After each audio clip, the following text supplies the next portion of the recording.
Hey, today we are going to talk about how to develop empathy in relationships so that you can experience deeper understanding and connection in relationships. So, to become more empathetic, let's begin with understanding what empathy is. Empathy, in simple terms, is the ability to understand and share the feelings of another. It's the bridge between I see you as the problem and I see what you are going through. It's not about fixing, it's not about approving, it's not about agreeing, it's about feeling with someone. So, at its core, empathy says, you matter, your emotions make sense, and I want to understand you.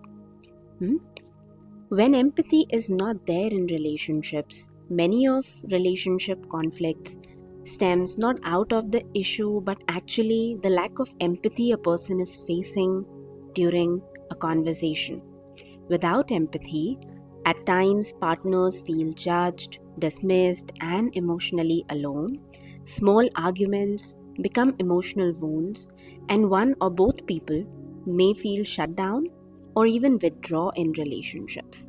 You may often hear from your partner, "You don't get me, you just don't care, you're always trying to fix things," instead of hearing me. And at times, you yourself may feel these things, right? So it is quite okay for us to now assume that empathy is an essential part of building a loving relationship, developing connection in relationships. It helps you bring emotional safety into picture so that you can bring your full self to the relationship and the other person can feel completely safe with you.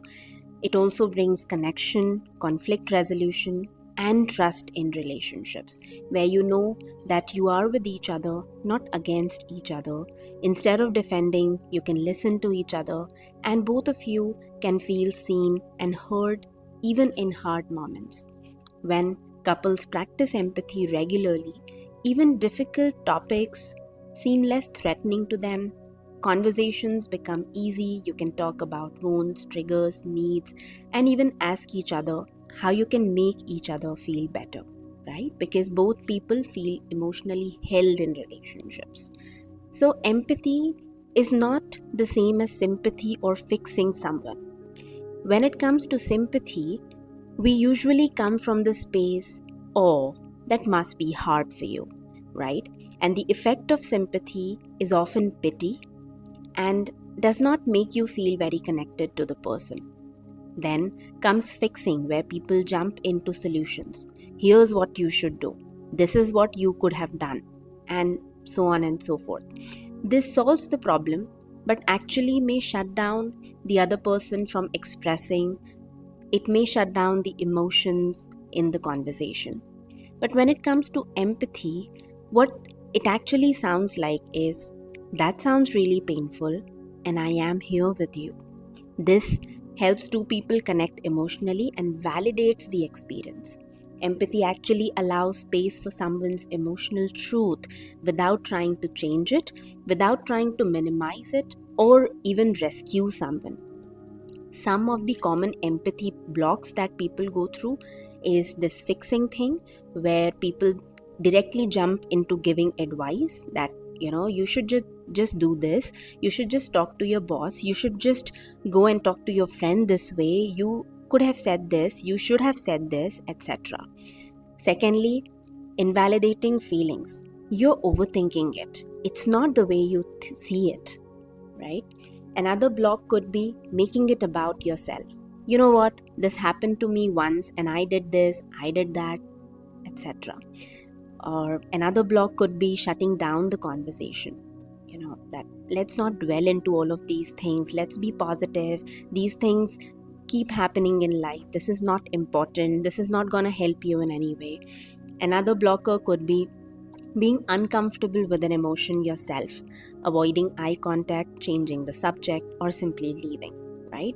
So, with these empathy blockers, connections loosen up in relationships. It starts feeling either of the partners in relationship are not receiving what they need. Hmm? Now, let's go towards The steps to cultivating more empathy in the relationship. First important step is being present, not perfect.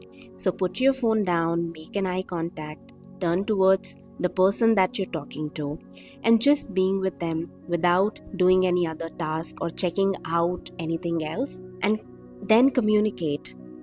You are important, I'm here. Not just verbally, but also through actions, also non verbally, through many non verbal cues that we give as human beings. For an example, instead of asking what's wrong from across the room, sit next to them and say, I can see something's heavy with you. Do you want to talk about it? Right? So that's the first step. Second step is listening to understand, not to respond, not to solve. Many of us listen with one ear and think of what we'll say next with the other. Instead, empathetic listening actually means slowing down your own internal response, tuning into emotion more than facts, being fully present with your partner's experience. So, next time, try this. You can just say to the other person, help me understand what this felt like for you. Right? That's the second step. The third step is reflect what you hear. Show the person that you're talking to is that you are with them by reflecting their feelings, not fixing them. Some examples of this could be, that sounds so overwhelming. No wonder you're upset. I can see how that made you feel really hurt. You're carrying a lot right now. I'm here. Take your time. Don't worry about getting it perfect. Even trying makes your partner feel seen, right? So that's the third step, reflect what you hear. Then moving to the fourth step, which is validating the emotion. Validation is saying your feelings make sense, your emotions are valid. It's not an agreement, it's an understanding. It's not approval, it's mere understanding. For an example, it makes sense you felt rejected when I walked away mid-conversation. That wasn't fair. So this kind of conversation, saying this to your partner, saying this to a person that you are engaging with, removes shame from the emotion and thus creates space for healing. Then the fifth step is ask what they need and then offer it. Empathy isn't about assuming, it's about asking. So you can try saying, what would feel supportive right now? Just me listening or finding a solution?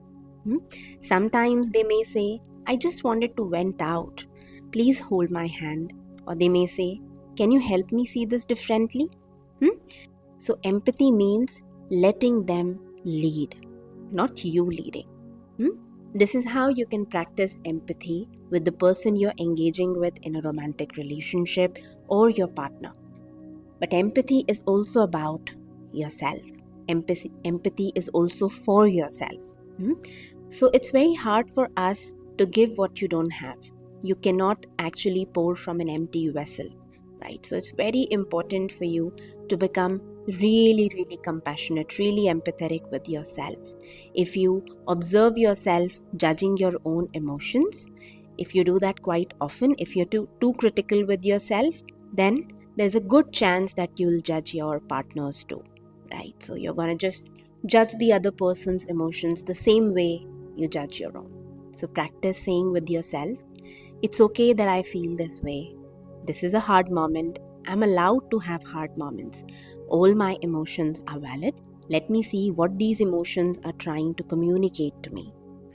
Because all of our emotions are trying to communicate something to us, show something to us that is hidden deep beneath. So self-empathy makes you more grounded and more emotionally available in your relationship, right? So that's a little bit about empathy today, so that you can contemplate upon how exactly you are dealing with empathy in relationships and with yourself right now.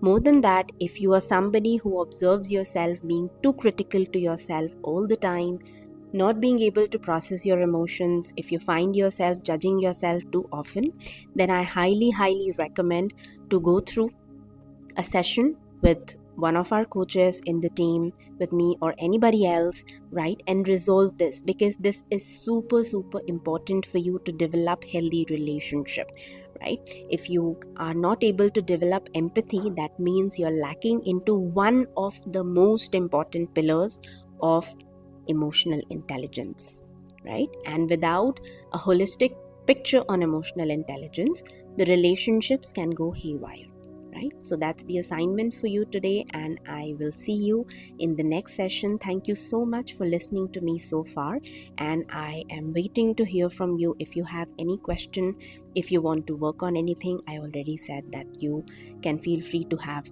a conversation with me or any of our team members, right? Thank you so much. Have a good day ahead. Bye bye.